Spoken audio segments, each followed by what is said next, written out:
What's up, everyone? It's Chicks in the Office with Rhea and Fran, giving you that Friday energy on a Wednesday. How's everyone doing today? How's the week going? How's everyone's vibe? Let me tell you something. I feel like I have talked to you two way too much already this week. I feel the same way. I feel like we've been together quite literally every second of the day. And quite frankly, I'm sick of the both of you. So I'm going to the dentist tomorrow and I won't be in. Okay?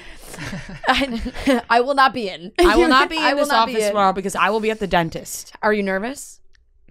Are you excited? Yeah, I'm really excited. But I was making you really nervous earlier. Yeah. Idiot. What exactly is happening? They're gonna clean my teeth first, okay. which I'm I'm more nervous about the cleaning than the cavity filling. Yeah. Because I feel like my gums are gonna bleed like a motherfucker. Like I feel like Do my you have mouth. a small mouth? No. Because the most.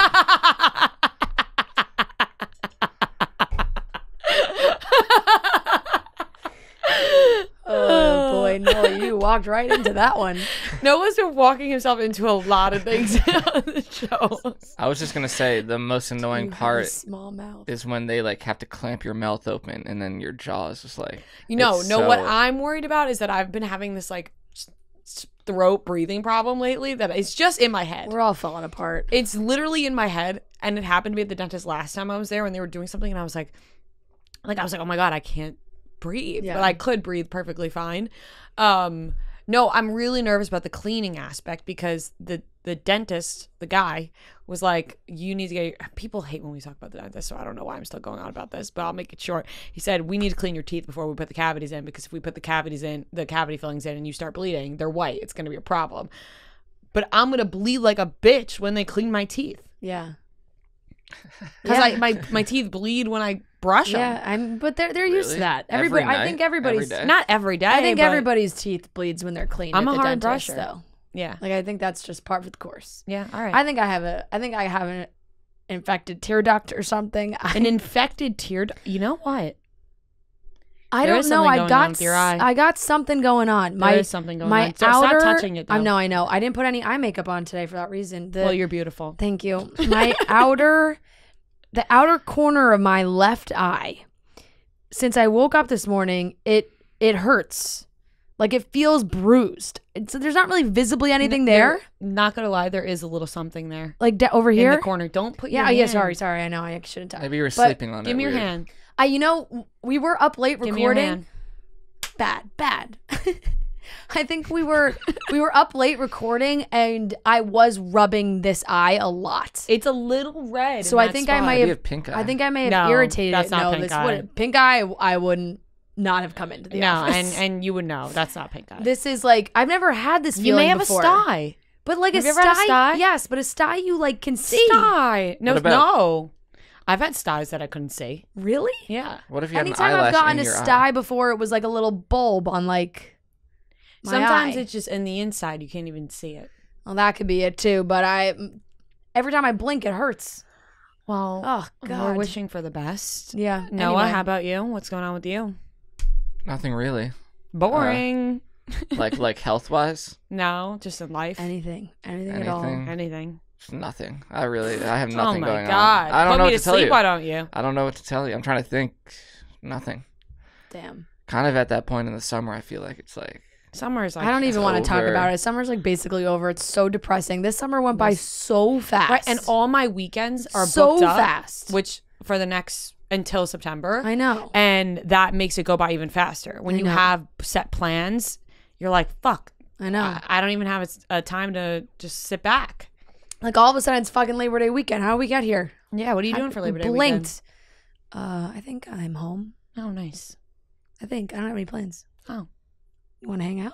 Yeah, maybe. We haven't hung out once We've this been summer. so busy. We haven't, me and you have not hung out since February. It's been a while. Maybe. Like, honestly, I don't think we've done anything together that hasn't been work related. We're not even friends, everybody. And just in case you guys were wondering, we were really friends, we're not. We hate each The other. moment of truth. We despise each other. Oh so my lord! just trying to drum something up. Just create something. Yeah. I pulled the I trick hate you. Yeah? On what? on Jonas Brothers Vegas tickets. Yeah, you didn't even ask me to go. Would you have wanted to go? I would want to go to Vegas. Vegas, baby. And to a Jonas Brothers show? You act like I hate the Jonas Brothers. But I feel like I've wanted you to go to I love a couple the bros. shows and yeah, but it's not know? Vegas. yeah, I guess that's fair. Well, I'm shit out of luck now. yeah, I had to get 2 tickets for Yeah, me and Claire. And you didn't invite me, and it was Maybe we do hate each other. yeah. I hate you. I do. You didn't even ask me to go to Vegas. It's crazy. Are you going to invite me to your birthday this year? I don't even think I'm having a party. What? You have one every year. I know. I look forward to it every Believe year. me, I know. Why? I have a wedding every weekend. Are you in kidding September. me? Every weekend You're not I have even a going wedding. to have anything for your birthday this year? Maybe like a dinner or something during the week. I can't do like a bar thing, which I always do, but I can't. Every year since weekend, I've known you, you've done a bar thing. I know. And every weekend Things are really changing. Every weekend in September, I have a. What if she's having I a have party a wedding. and she's not telling you? Kind of feels that way. No, I swear to God, I have a wedding every weekend in September. I don't have time for a birthday party. I'm sick. And they're weddings that I have to like travel to, so it's not like I Did you can get do her? it. Have you thought about a present? I've for been her? thinking hard about a present. I'm not gonna lie, I 'Cause have you- been. you- I mean, Oh, and I forgot to send you a picture. We're still like a month. We're still a month. No, out. I've been My thinking birthday hard. is until September. We're approaching probably about almost exactly a month away this weekend. I hung up. Oh, you hung it up? Yeah, over my bed at home. I love that. Yeah, I'll Does send it you a look good? picture. I'm gonna go home tonight. Yeah, it looks great. My Amazing. mom was like, "Thank God we could take down this thing that you've had up in your room since in high school. We could replace it with something nice." Everyone was happy about it. Good. But I have been thinking about your gift because you did such a great thing for my birthday that I'm like, fuck, I now have to live up to it. Yeah. So, Well, maybe that was the whole reason. but I did get you a really good gift with that Jonas Brothers jacket. So it's like, it's not like I've never gotten you a really good gift. I you do know what love I mean? that Jonas Brothers jacket, and I will be bringing that to Vegas. Right. It's like, it's not like I've never showed out for her Yeah. birthday before. No, I will you know? be bringing that. I have. I will be bringing that to Vegas. I do have a little, like, I don't know what's going on with them, the boys, The brothers? the brothers. I'm confused how on they if there's feel new about you? music coming out. Oh. No, it has nothing to do with me. Although maybe I would love those answers too. No, I'm confused about how they feel about you. the I'm confused about how I feel about you. the music, there hasn't really been any new music in a long time, and then they just keep throwing these Vegas shows money grab. that just come out of nowhere. And I'm like, hey, I'm going. I had so much FOMO for the last Vegas shows. There was no way I wasn't going to do this Wait, one. what? Where in Vegas are they playing? They're at the Dolby Live Theater in Vegas. I don't I've never know been to what that Vegas. is. I have no What, idea are where you gonna that go is. to?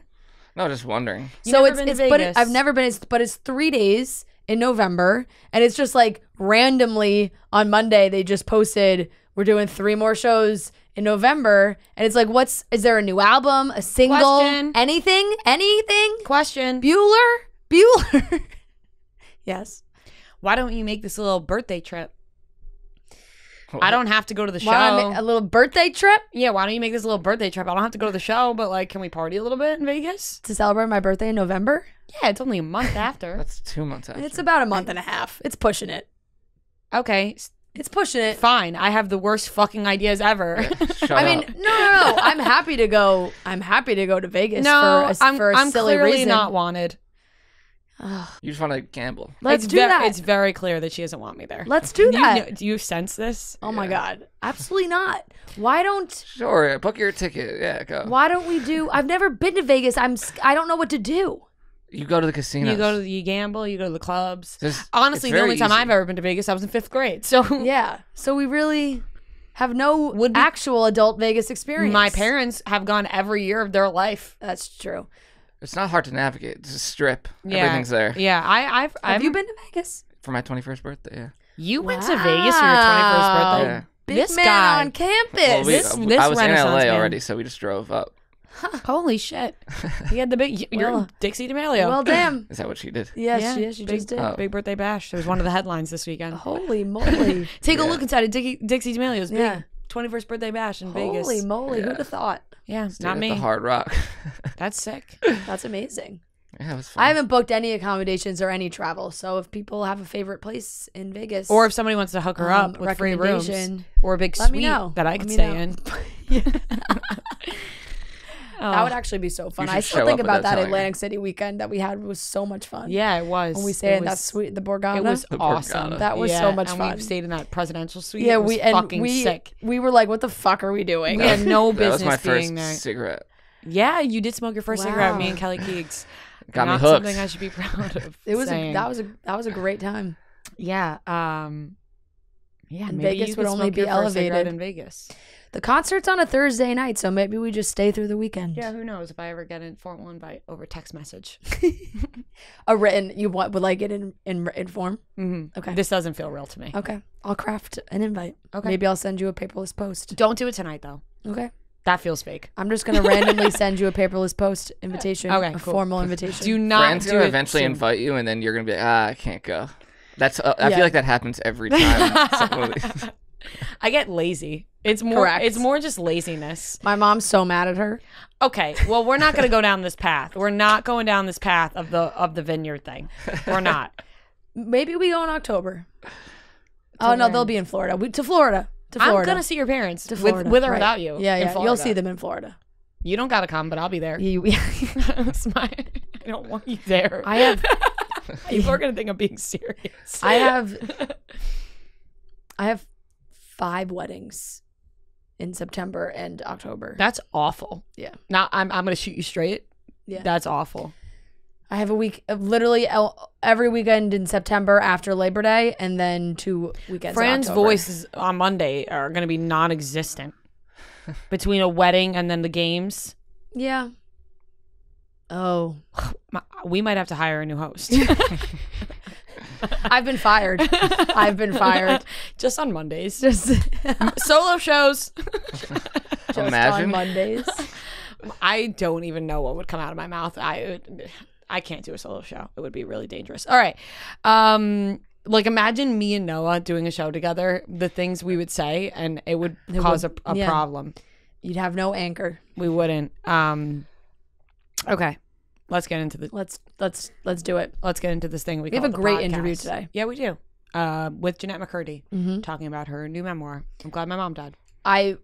If you have not read it, read it. It's really, really good. Yeah, I read it in a day. It was awesome. I said to Fran, I was like, this is the most interesting memoir we have ever been sent. Mm-hmm. Wow. far. By 'Cause far. A lot of people have come on the show They with memoirs. And you know what? I have no by far. problem saying that hers is by far the most interesting. And I just also think Sorry, Matt James. I've read Yeah, it beats Matt James. Everybody By far. everybody writes. We talk about it with Jennette, but hers is stylistically really, really cool. It's super unique, unlike any other memoir I've read. So And super honest, unlike any other Tyler memoir. Sears is more honest. So I would personally like it was very, very good. He talked a lot about how he was. Sorry. I'm make sorry. me have to I'm sorry. Yeah, she's like, I gotta cut it because there's no context to the joke now. Do it for you guys. All right. Okay. Sorry. All right. Let's get into the topics. We're going to be talking about Florence Pugh discussing her breakup with Zach Braff and also the press around Don't Worry, Darling. Bama Rush. It's confirmed that there official. will be an HBO documentary about that. And we're just going to be talking about what MGK's been up to these past. Rhea just wants to talk shit, really. I can't stand him. All right. And we also have a great interview with Jennette McCurdy. So let's get into it, starting off with Florence Pugh. Lots of talk about concerts coming up. Harry Styles, a lot of shows at MSG, Jonas Brothers, you know, the whole thing. Everybody's got a concert. Everybody's got a show. Yep. You can either even hit up a baseball game, which I'm going to do tonight. There are so many tickets that you can get to different events, and Game Time is the way to go. Game Time is a ticketing app that makes it easier than ever to score last-minute deals on tickets to sports, concerts, and shows. And they guarantee the lowest price, which is super important. They crack the code on how to get deals on last-minute tickets. The best part is you get $20 off your first purchase right now if you download the Game Time app. Go to the account tab to create a login and redeem code CHICKS for $20 off your first purchase. Terms do apply. Once again, download the Game Time app, go to the account tab to create a login and redeem code CHICKS for $20 off your first purchase. Download Game Time, last-minute tickets, lowest prices guaranteed. So it has been confirmed, Florence Pugh and Zach Braff, they have split up. I think they're for some reason, has been conversation around this couple on whether or not they were still together or broken up. I don't know why, but a lot of people were talking about it. I think it also has to do with the fact that there were rumors about her hooking up with Harry Styles and then being mad that Harry Styles then went to Olivia Wilde and all the press around Don't Worry, Darling. Therefore, conversations about their relationship. But they're donezo. Yeah, They're kaput. They have called to quits. Yeah. Florence, she's on the cover of Harper's Bazaar this month, September.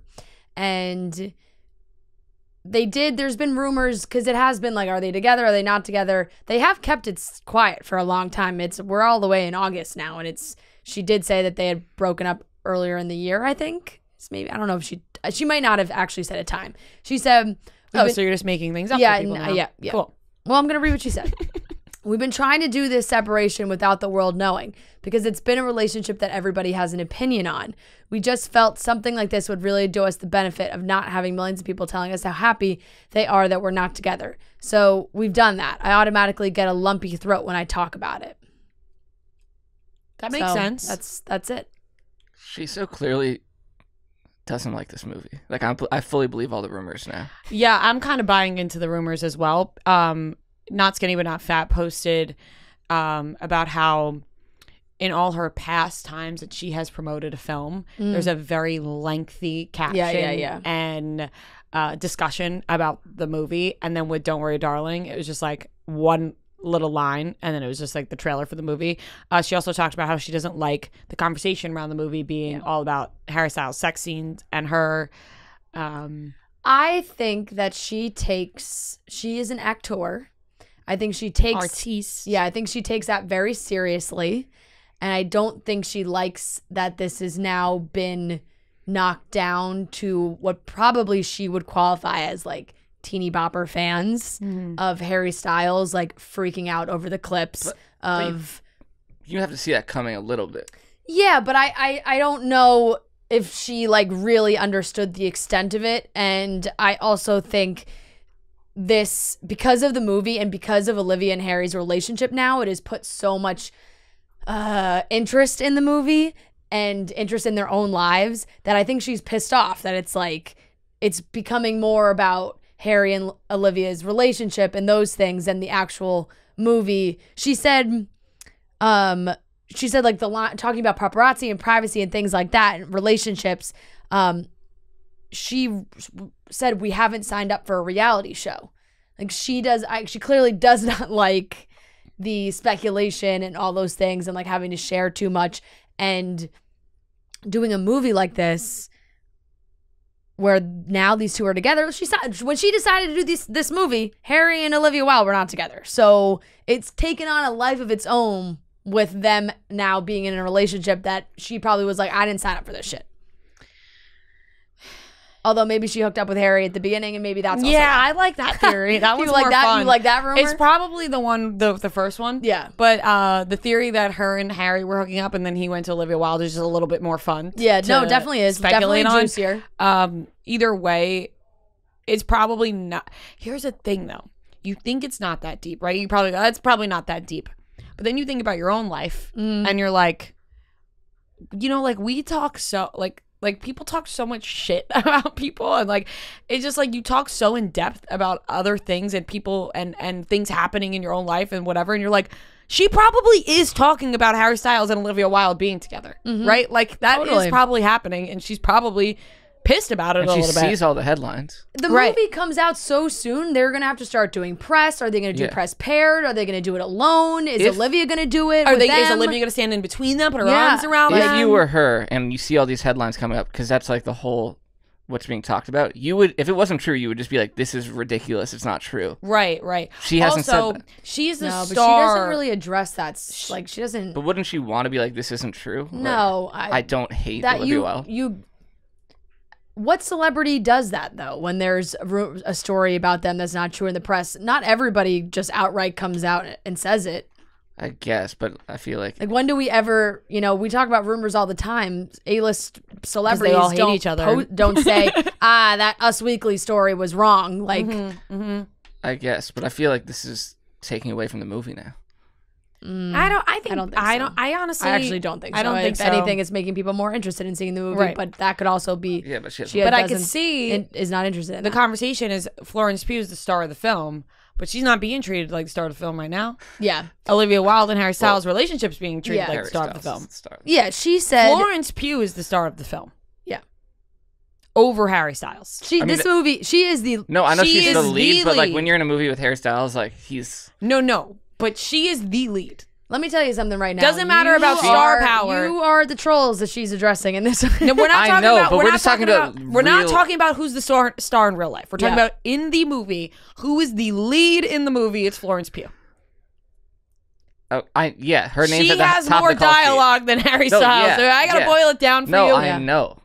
I don't think you do. I think she. Yes, I do. I know what you're saying, but obviously Harry Styles is going to be the talk of everything, and he's the star. Like he's the reason why most people are going to see this movie.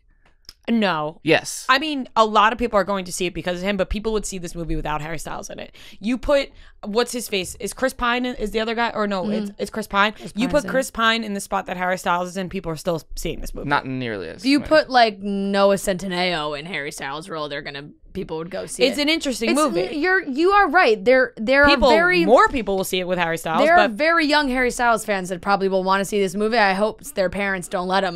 Pretty sure this is a rated R Looks movie. Like I intense. think it's pretty sexual too. Like she said, when it's reduced to your sex scenes or to watch the most famous man in the world go down on someone, it's not why we do it. It's not why I'm in this industry. Like she feels like the fans have reduced this movie to 10-second clips from trailers and things like that. And she's like, that's not why I did this movie. That's not why I made this movie. It says, Florence acknowledged to Harper's Bazaar that she recognizes why people would gravitate toward talking about the film's more risque moments when they involve, quote, the most famous pop star in the world. However, she added, that's not just what I'm going to be discussing because this movie is bigger and better than that. And the people who made it are bigger and better than that. So it's like she would just Completely like everyone understandable. to acknowledge that it's not just, don't reduce the movie to these sexual scenes and that's it. There's a bigger story being told in the movie. But it also happens, like, even in Top Gun, it just happened with Miles. Like, a lot of people are like, oh, the beach scene with Miles. Like, Right. It happens with every star and movie. just the way it goes. But I just want Florence to know, as a podcast, we will be looking at the film as a whole. She takes her craft very seriously, and therefore we shall take the movie very seriously. But are we following along to see what happens when they start doing press? Oh, Yes, yeah, like, I am. What's the date of this, the release? The movie comes out September 12th? Is it getting good reviews, by the way? September 23rd. 23rd. Well, perfect. You're not having a birthday party, so No, I'm not. I'll be able to go. See I'll it be at a in wedding. theater. Friend's gonna see it like 3 months later. Like Yeah. Elvis. Did you even Oh, watch wait, did Elvis you watch yet? Elvis? It's No. on HBO Max. No. Guys, I haven't had the time. It is a 3-hour film. Yeah, It feels I like haven't had the time. It honestly 30 feels hours, like too. 6 hours. Yeah. There's a lot of it's the same list of movies I still haven't seen. Anyways. Anyway, the movie is out soon finally, so we will all be able to watch it. But yeah, we need the press around I'm this. just interested because it's coming out basically right as Harry finishes all of his MSG shows. So leading up to press, like, is he going to be doing a lot of press in New York? Doesn't is he he going to be doing it with Olivia? He Can won't I- be doing it with Olivia. can I Olivia tell will you- probably be doing press on her own. But it would be normal for Florence and Harry to be doing press together. If they don't, Usually the director that could be does telling. interviews with the 2 stars, I feel like. And all Sometimes. Sometimes, but not all the time. Not always. Can I say the most true thing Harry Styles has ever said? Yeah. And I quote from his song Kiwi: Holland Tunnel for a nose is always backed up. The Holland Tunnel is always backed up. There is no truer statement than that. Yeah.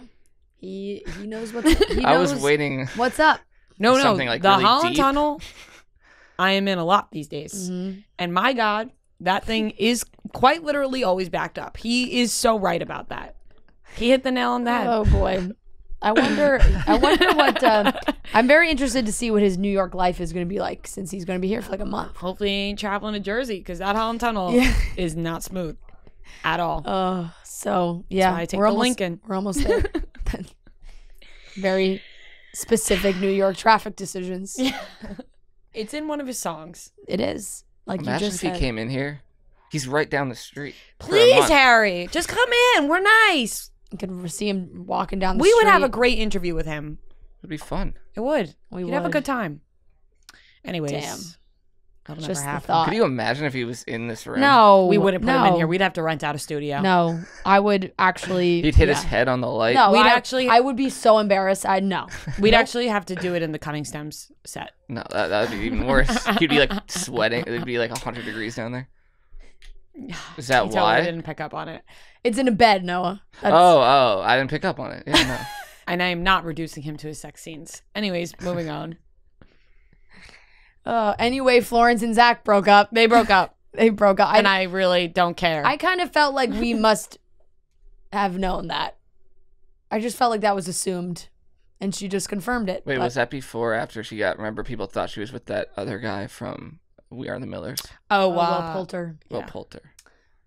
Oh, I don't know. She didn't give a timeline. She just said that they're no longer together. So. Interesting.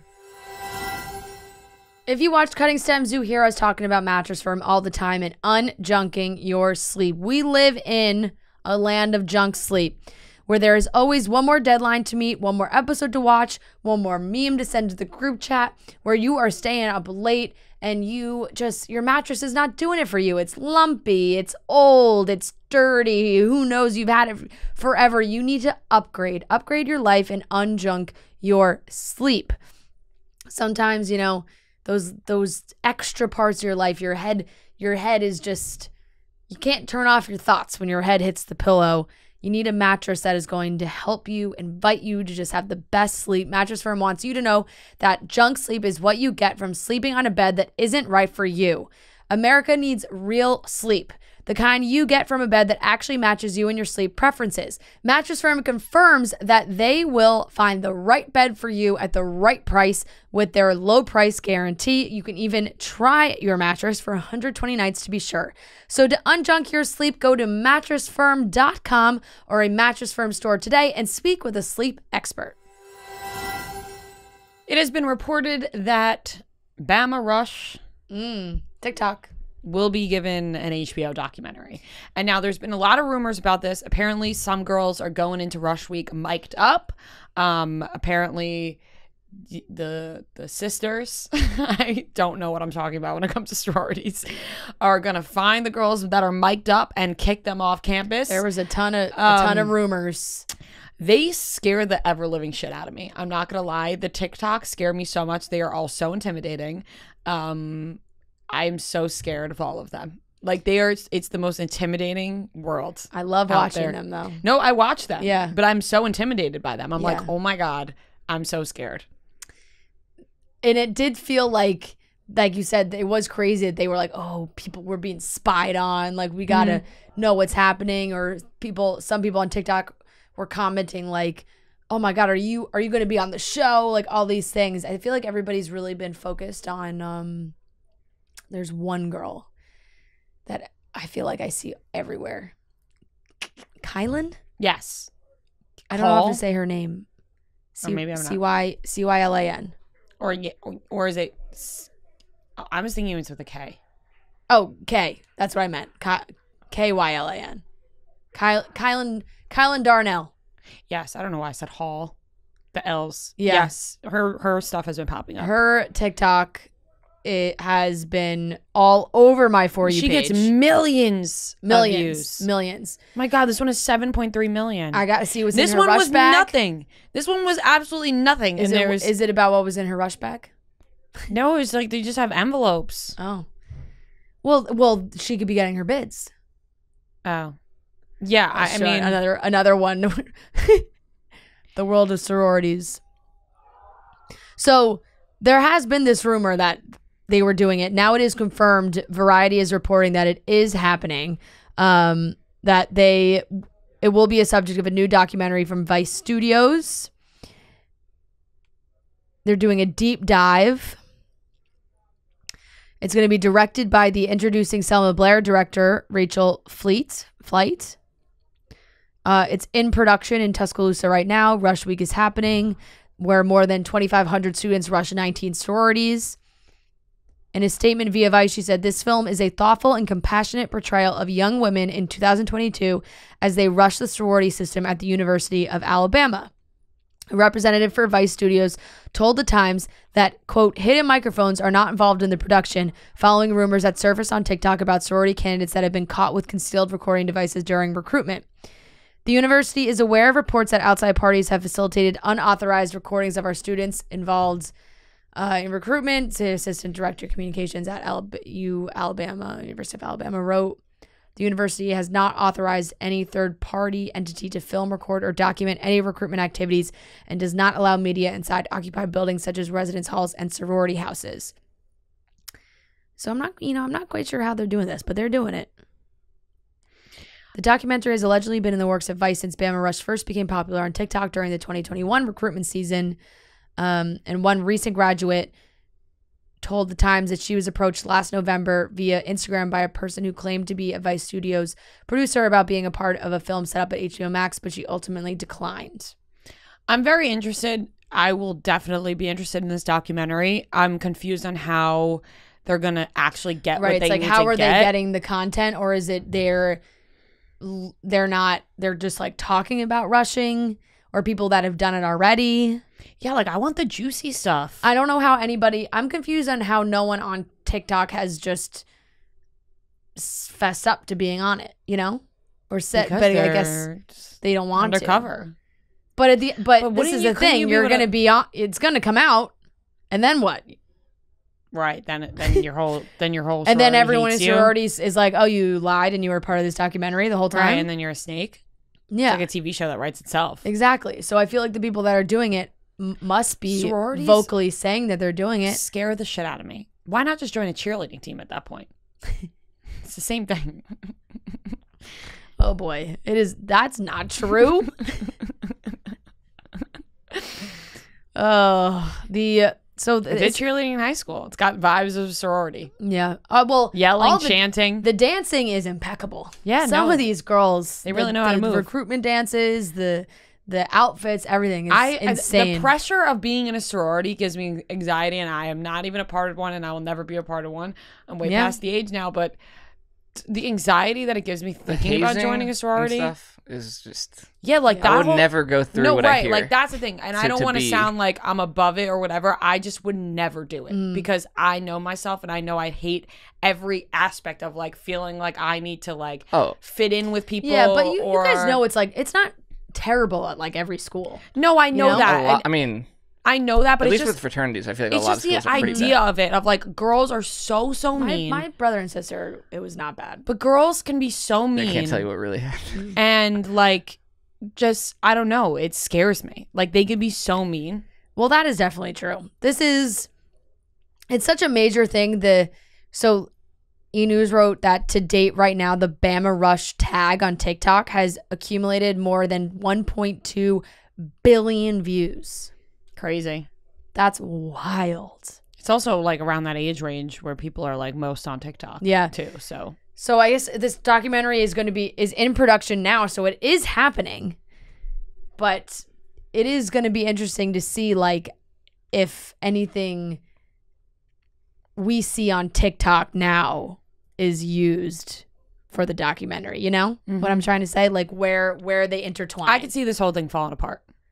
You think? Yeah. I could see this documentary going right into the tubes. Batgirl. I could. I just think that it like. Well, if nobody clearly they have people. They have girls that have agreed to do this, or else they wouldn't be in production. But how far are they going to go mic'd up before somebody starts doing mic checks? Right, and how much can they share?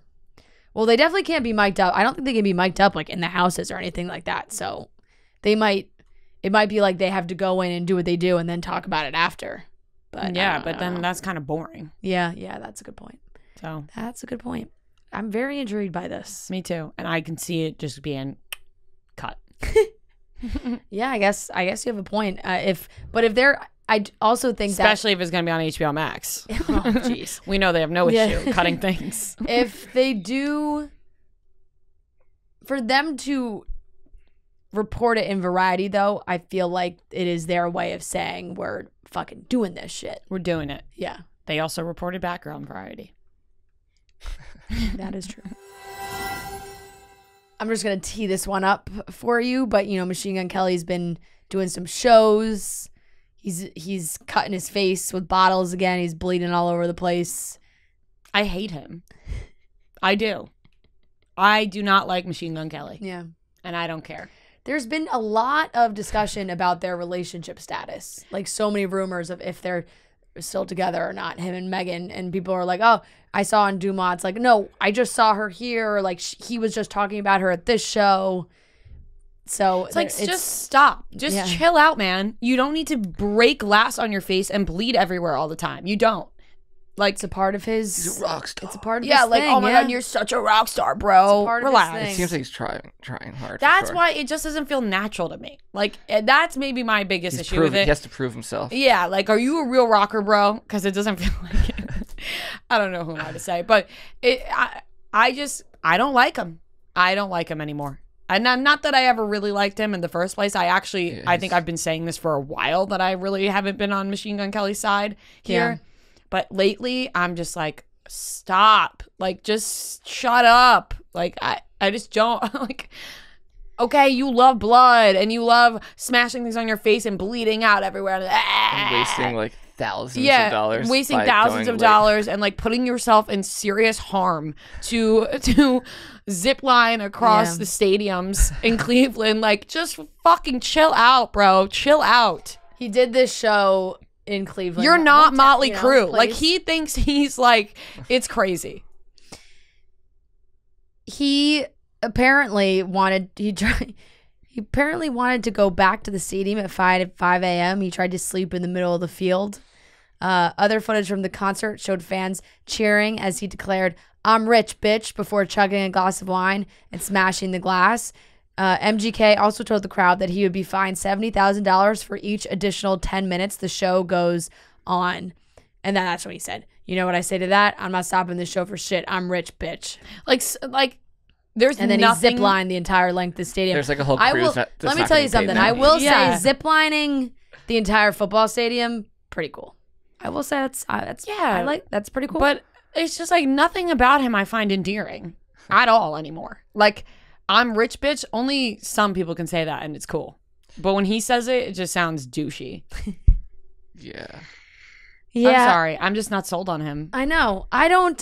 My feelings about him are just not as strong. It doesn't. Would you? I like it. I like the music. Maybe that's what it is. I'm not like a big MGK like music listener. I enjoy the music. I went to his show at Pier 17 last year. You know what? I had a great time. I also, fun fact, have seen Machine Gun Kelly when he was a rapper with Wiz Khalifa. Yeah.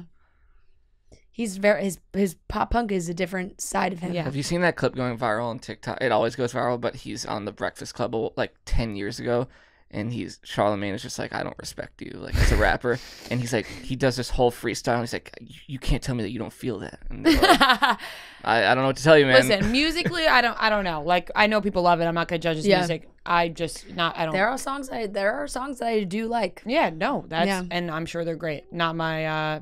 I mean, I do like pop punk music, but I don't know. It's just him. He turns me off. He really does. I do feel like it makes me not love Megan Fox. Well, I was just saying, I'm becoming more and more confident in that relationship falling apart in the near future. Yeah, he's an animal. Their twin flames may have burned too bright. I have no idea. Like, I honestly don't even know what to say anymore, but it's just going to sound meaner and meaner if I keep talking. Like, that's fine. You said what you wanted to say. You don't fuck with it. That's it. I don't. I'm just like, stop smashing glasses on your face. Like, I don't find it endearing at all. Like, it's not I don't know if anybody finds it endearing. No, but some people love it. Like, I'm using the term in a way that's, I don't mean to, but cool. I love a rock star. Yeah. Love a rock star. He ain't doing it for me. That is fine. What are your thoughts? I agree. I'm not a fan of him. I think it's kind of just seems like he's trying hard to be cool. Yeah, I don't really think anybody needs to be smashing glass in their face, but it's a lot of people think that is cool. Like he filled an entire football stadium. Yeah. People like it. I mean, no, yeah. I mean, people fucking love base. him. Like, people love him. I'm not one of those people. Yeah. So in the moment he does it, and you're probably like, "Fuck yeah." Maybe, or not you guys, but the people that are there. That's the thing, though. If somebody else did that I like, I'm not saying I'm trying totally to think of anyone against... I'd be like, let's go. Right, like, but I'm just like, I can't think of it. That doesn't do anything for me. Yeah, he just doesn't scream rock star to me.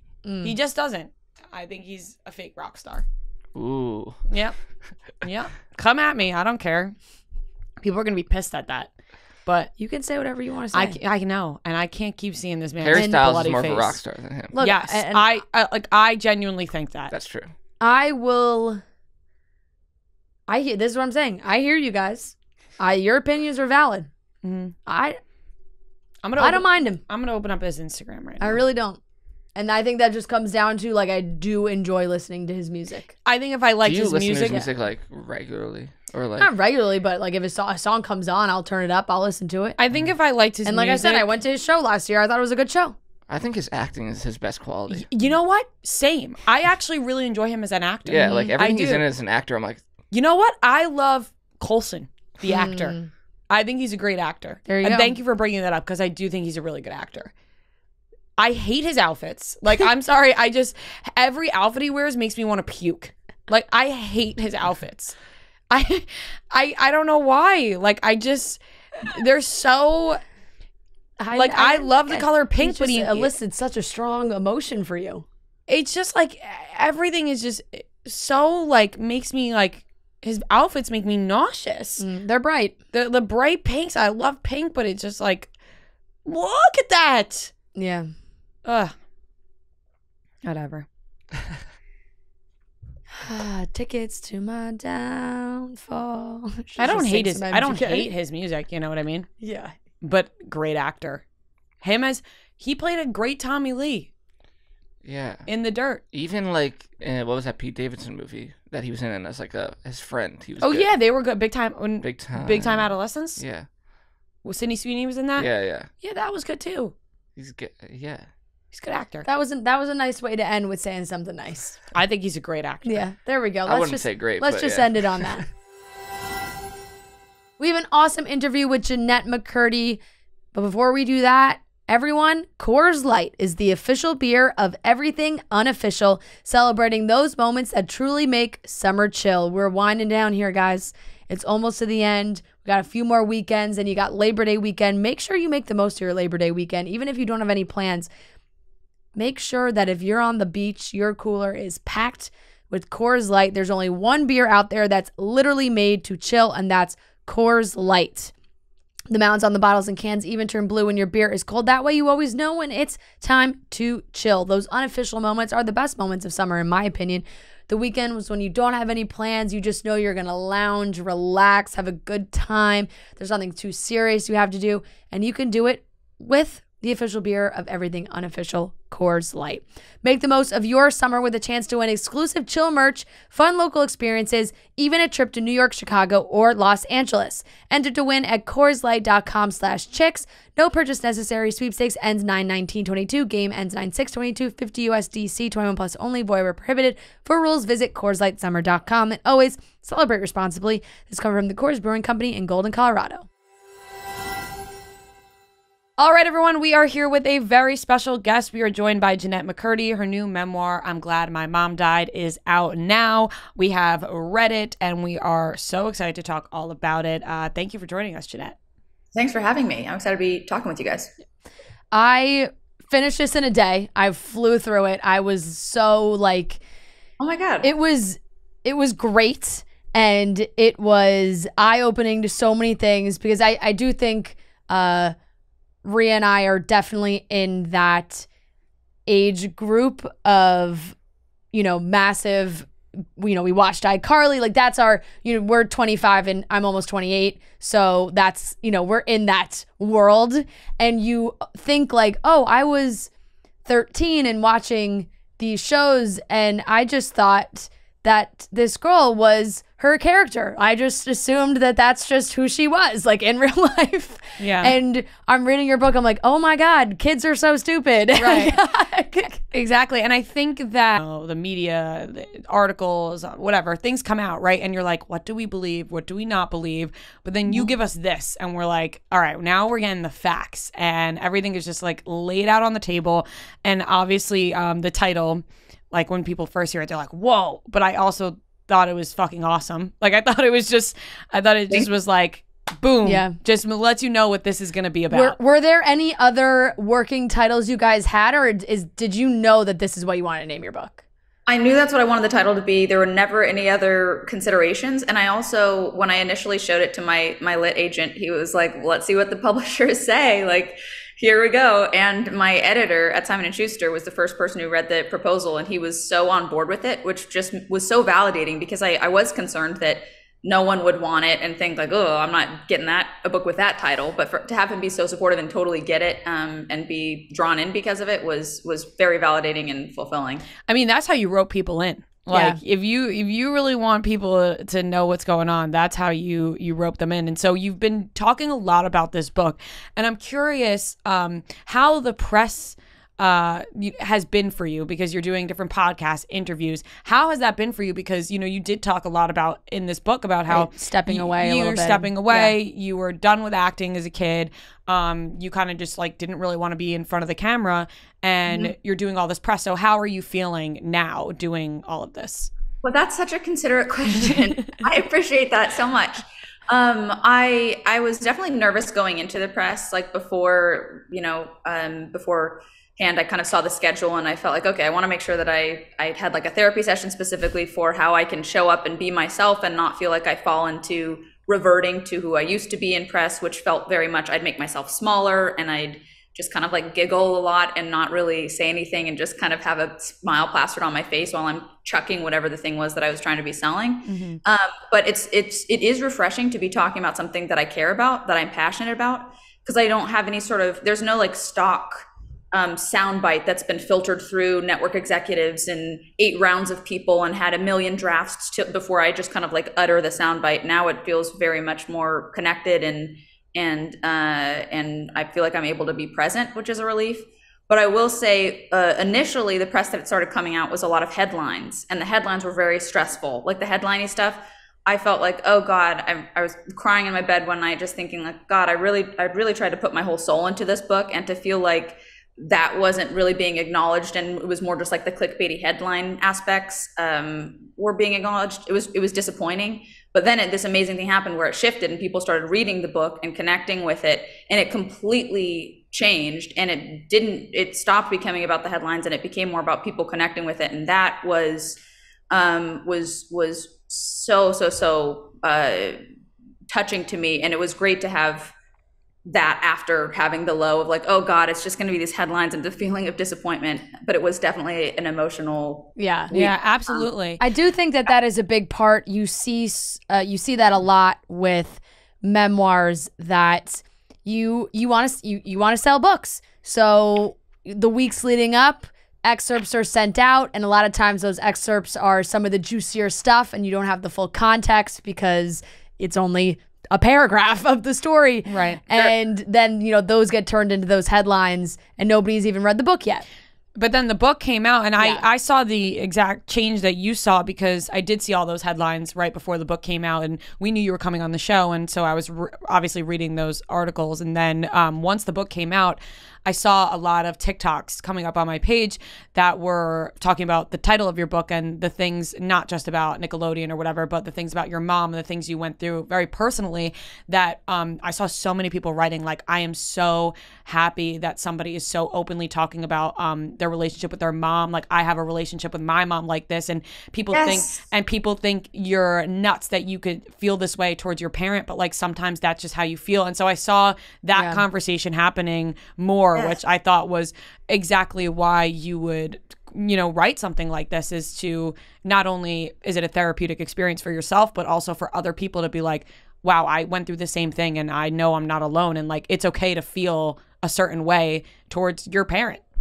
Oh my God, I've heard from so many people. First off, I love TikTok. TikTok, just the TikTok is just lovely. But a lot of people approach me and say, like, my mom's still alive. I can't say this about her. I've been waiting for somebody to say something like this, and it means so much. And those people are the ones that I sort of squeeze the tightest and pray not to catch COVID from, because they're just so nice. And I do feel like it's something that's that needs to be talked about. And I'm glad that some conversations are happening around, parental and narcissistic abuse. Right. And this is a question I have for you, and considering all of that is like I mentioned, some people saying, I felt like I could never, like somebody saying to you, I feel like I can't say, my mom's still alive and I feel like I can't say this about them.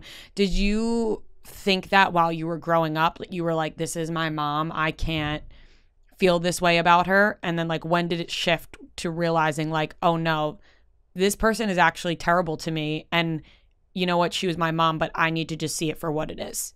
Yeah, that's sort of the arc of the book, because now looking at things in retrospect, I have such a different perspective on it. But when I was little, I idolized my mom and put her on this pedestal and clung to the pedestal that I had her on, because my identity was revolved around her and her being on that pedestal.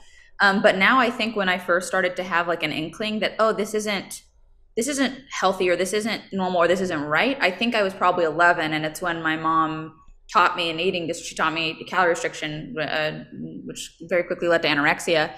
And now I think that was when I started having that like itch of that pull, that tug of, oh, something's off, something's wrong. But I wasn't able to put that into words, certainly. And I also wasn't even able to really face that thought myself. Anytime I had any thought that was even slightly negative, or that removed my mom from that pedestal at all, as a coping mechanism, I would just tamp it down. I would just shove it away. I'd just, ignore it, because it was too scary and threatening of a thought to confront. It's the way you tell this story is so interesting as well, just stylistically. And I'm curious of how you made that decision, because most of the time you read a memoir and you're reading someone telling their story from where they are right now. Like, this is what happened, and I did this, and here's how it went, and so on and so forth. This almost reads like fiction, because you're telling it as each age, as you get older. It's like, now I'm 11 and my mom has taught me to do this. It feels very present. Why did you make that decision to tell it that way? I'm so, you guys are great. I'm so glad you asked. Seriously, like, I really appreciate it. I feel like it's too easy to like wax poetic or get too grandiose and like philosophize about things. If I were coming from now, I'd be like, back when I was 6 and my mother, it's just like, why do I start talking like in a British accent, completely different than what I actually think? So I thought it would keep the writing grounded. And I also think that naivete is really funny. Like, trauma, if you're just like exploring trauma, if I were exploring trauma from my point of view now, it would read so different. But also, I don't think the funny would be captured, because to me the funny comes from that naive not knowing that you're in a traumatic surrounding, where you're just like, oh, the boys are playing Nintendo 64 and mom's chasing dad with a knife. Like, it's normal, and the normalcy and the sense of, oh, this is just another Tuesday. I think there's a lot of humor there. So I was hoping that would help with humor.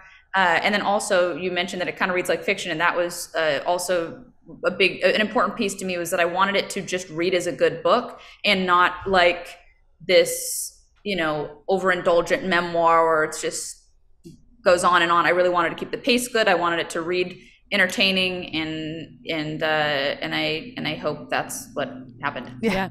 Definitely did. Yeah, I love that you have like such a great sense of humor, and that you wanted it to be funny in a way, because it is a lot of dark, objectively not a funny topic. Objectively not funny, but I do love when people are so honest and make these things like about their lives funny. I think it makes other people who go through the same thing feel very comfortable to joke around, and people use that as like a coping mechanism. But I'm sure there was a part of your life where you're like, this just isn't funny anymore. I was a very serious child. Like, nothing, I took everything so seriously, and I was very rigid and very sort of like furrowed brow all the time and stiff. But I do think my sense of humor, like, honestly, was only birthed when my mom was ill for the first time when I was 2, and then she got cancer again when I was 18. And that's when I started seeing things as funny in a way that I hadn't before. I think just because I needed to.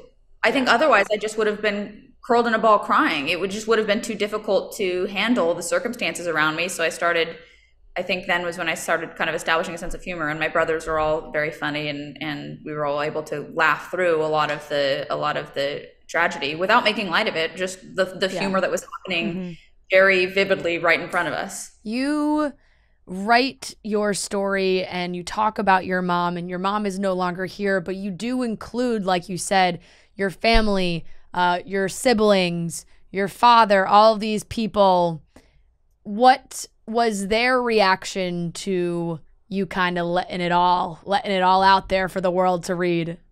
My brothers are great. I actually just saw them yesterday. We all went to Disneyland. Amazing. We were staying at the Disneyland Hotel, and we just went around the parks and just to kind of celebrate. And they've been so supportive throughout the writing of it and the release of it. And they've just always been a constant source of love and support. So I've been really grateful for them. And also they have a sense of humor about all of these things as well. So there wasn't any element of like, ooh, you're saying what now? You know, it was just they got it. They were laughing along. Yeah. Now, have you ever thought about what your life would have been like if it never went down the path of acting or getting into entertainment? Like, do you feel like your mom would have acted differently, or do you feel like all those things would have appeared in different ways?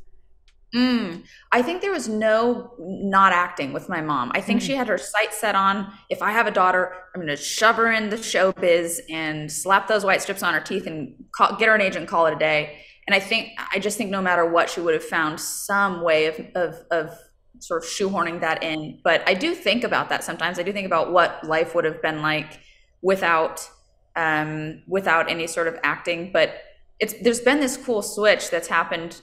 Honestly, I only think through the writing of the book, but where I've been able to look back on the past and say, hey, I'm really grateful because it put me here, and it led me here, and it led me to the people that are in my life and the friendships that I've made and the career that I now have. And so it all kind of feels like, well, yeah, there were a lot of obstacles, but it all did put me on the track that I'm on now, and that's a track that I'm happy to be on. Yeah. And you know, you mentioned all the clickbaity headline stuff, which is obviously part of the book, and what a lot of people keep talking about, because it's something that I think people and like Fran had mentioned, we were kind of waiting for as people who grew up watching Nickelodeon. We're right. Big fans of the it's shows. a fascinating element of the era where it's like we were such big fans, but you want to know what was actually happening. Right. And there were always rumblings. Like, I remember when YouTube started to become really popular, I remember being, I don't even know how old I was, but it was definitely around the same time that the shows were still airing and like YouTube was like becoming popular, that I was watching YouTube videos on this, you know, so-called creator and like other things where I'm like, okay, like, feeling very confused. Wait a second, you're taking the rose-colored glasses feeling off very a little confused. bit. Like, you know, at one second the TV's right next to me and Nickelodeon's on, and I'm on the computer at the same time watching a YouTube video about what's happening behind the scenes, and you're like, this isn't coming from nothing, right? Like, this has been going on for as long as Amanda Bynes and all that, and that's been going on, which was a long time ago. When you decided that you were going to include some of these things in this memoir, what was that feeling like? Because I'm assuming it had to be a little bit scary in some way. So everything, the emotional arc that was most important to me was my mom, of course, my relationship with my mom, and the book's divided into before and after. It's of course before she died and after she died. And so everything that I don't do a ton of outlining, but I like did the broad beats of what I wanted each vignette to be. It's divided into 90 something vignettes. And each vignette that ultimately made it only serviced the arc of my relationship with my mom and I, and what eventually becomes my sort of breaking free and my independence from her. I remember I think we cut, probably a dozen vignettes from it just because I liked them. I thought they were entertaining, but they just didn't fit the emotional thrust of the story. So anything that stayed only serviced that thrust. So I did feel like, okay, this is the right approach because this is the most meaningful thing for me to explore, and anything else was just extra or somewhat irrelevant. So what wound up on the page, I did feel like ready to be out there, you know? Right. Yeah. You thought it was crucial to the story that you were telling. Exactly. Yeah. Exactly. Much cleaner, quicker way of saying what I spent. I really liked reading about also that connection with Miranda and how that all sort of started. Because like I said, watching, for me, you guys are, I'm watching TV, I'm like, you guys are my A-list celebrities, right? And like this is A-list celebs. Yeah. And to hear you kind of be like, you know, she asked me for my AIM and it was something I didn't even have, and like you guys would message back and forth. I'm like, oh my God, that's how I met my friends. Yeah. Like it was really cute. And I do feel like that kind of where she jumps in and out of the story definitely fits like where you were going with it all as well. And it was just cool to see like that friendship evolve. And like she didn't pop in as like, oh, my co-star Miranda. It was like, oh, my friend Miranda. Mm-hmm. Yeah, totally. How is your friendship with her evolved, you would say, now? So this thing happens in your 20s. I'm curious if you guys have experienced this, but absolutely, I can already assume what you're saying. Yeah. You know what I'm going to say? Yeah. Where it's like your friendships that you think when you're 20 years old, you're like, these are my absolute, the friends that will be on my deathbed, we'll be playing bingo and clutching each other's hands and watching Jeopardy. That shifts. Yeah. And sometimes you can't even really make sense of it. It's just like, oh, wow, I haven't talked to that person in months. Right. And then there's kind of complicated feelings around it. But I mean, I love her to pieces, but we're not as close as we used to be, but it was just totally a natural, I guess, aging. Yeah. I mean, things get in the way. People's lives change. People focus on different things. I feel like that happens all the time. And definitely there are people that I thought I was going to be friends with forever that it wouldn't be weird if I talked to them now, but I just haven't talked to them in a little bit. Yeah. I actually just had that experience recently where I saw, I did like a little girls trip and saw some friends that I have not seen in a long time, but we were like, when I do see them, time feels like it's like a time machine. You feel like exactly it could have been years, but it feels like no time has passed. And I think that is how a lot of female friendships kind of change as you get older, but you can kind of fit back into that. Yeah. Did you have any thoughts of maybe I could maybe do it when she approached you when they started to discuss a reboot? Or were you always like, nope?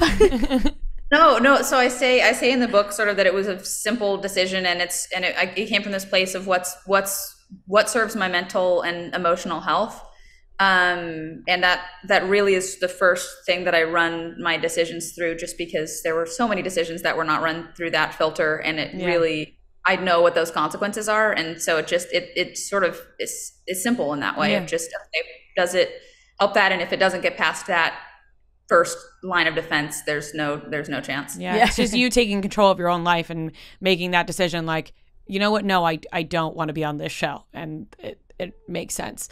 There was something that was brought up in this book and also in Josh Peck's memoir, and we had him on the show and we talked a little bit. I love Josh Peck. We love Josh. He's awesome. He came on the show. We talked about his memoir, and you learn a lot of interesting things. And something that was brought up was you mentioned like the pet, like when we keep going back to like us watching you guys on TV, and I think that's the best way to reference it is like you think that you guys are like billionaires, right? You build up this, you're like, oh my ideal, God, they are like, they have it so made, they are just, they're set for life and whatever. But you guys actually really didn't get paid as much as one would think for all the time that you were putting into this show as a young person.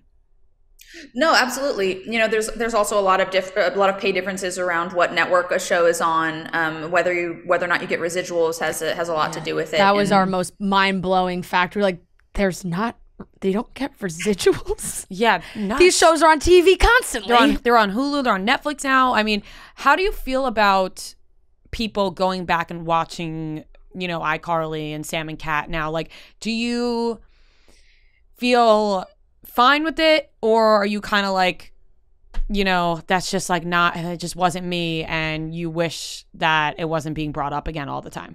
No, I mean, of course, people. I hope people watch whatever tickles their fancy. Yeah. Where is that saying from? Yeah. Tickles their fancy. You're right. Yeah. I say that all the time. Right. What I say the other day, I said till the cows come home. So these are not very good at it. But no, I hope people watch whatever suits them. But also, I will say there's this tremendous feeling of relief and appreciation that I have now with the book, and the people who are approaching me now. It's completely about the book, and it does feel like a way different experience. People will share some of their story or say something that they connect with. You know, I mentioned the thing about people talking about, my mom's alive, I can't say this, thank you for saying this, or people talking about their experience with eating disorders. And it just feels like there's such a different level of humanity there and emotional connection. And that's something that I crave. And so to have that with people now who approach me is a complete 180 from before. And I really appreciate it. Do you wish some of the people you worked with would open up and speak out about some of the things that they saw and experienced? Like, does that frustrate you at all?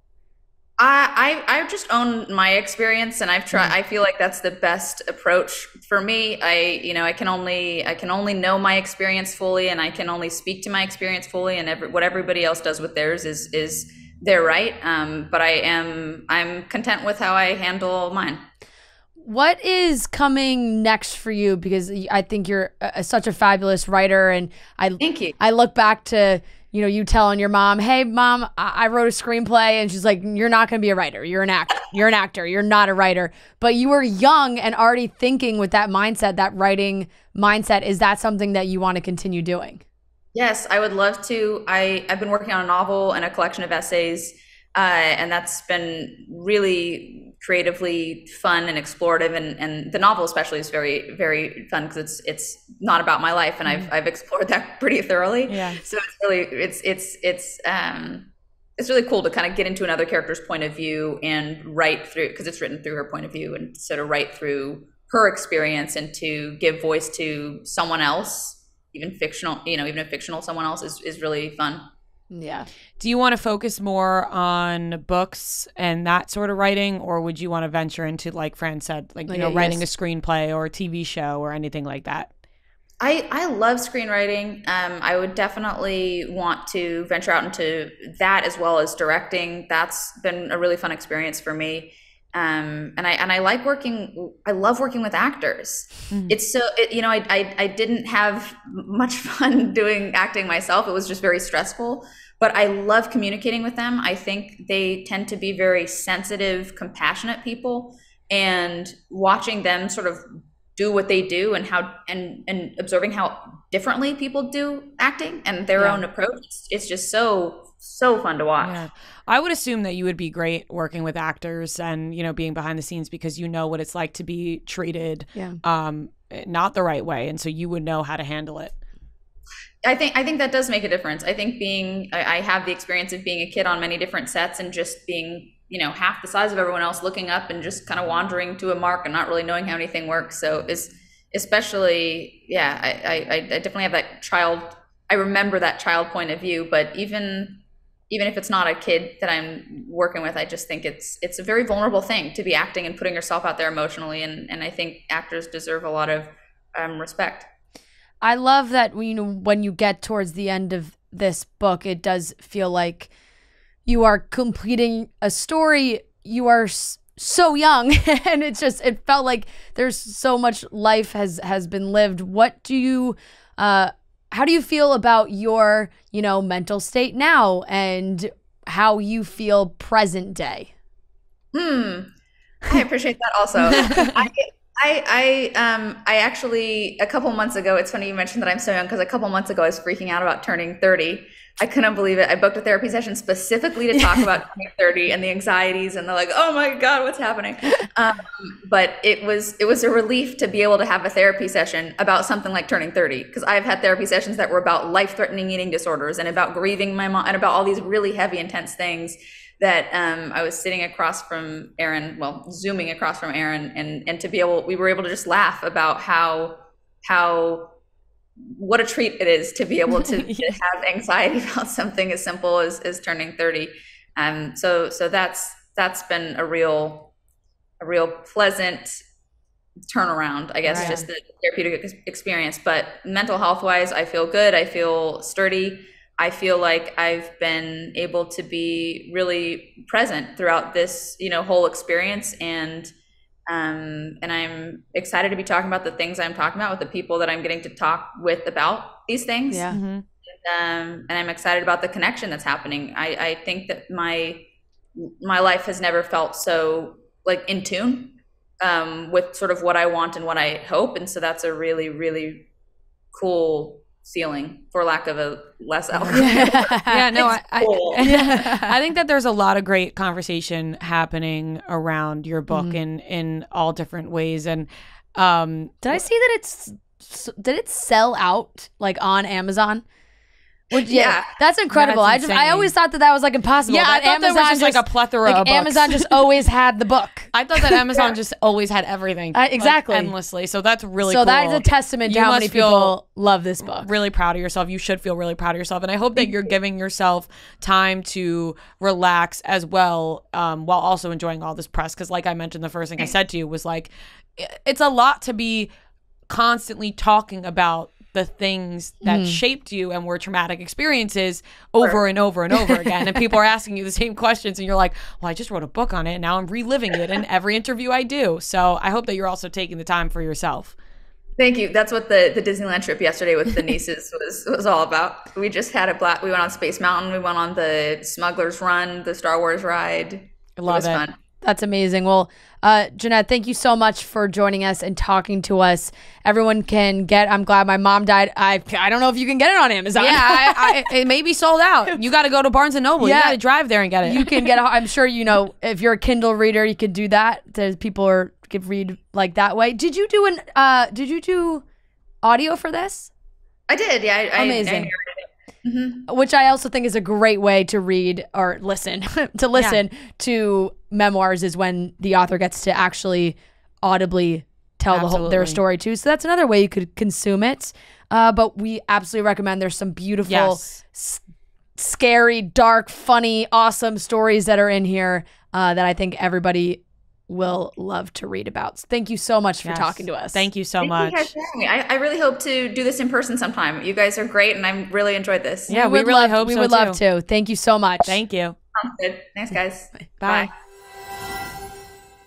All right, that wraps up today's episode of Chicks in the Office. Make sure you subscribe everywhere. We hope you have a great rest of your week, and we will talk to you on Friday.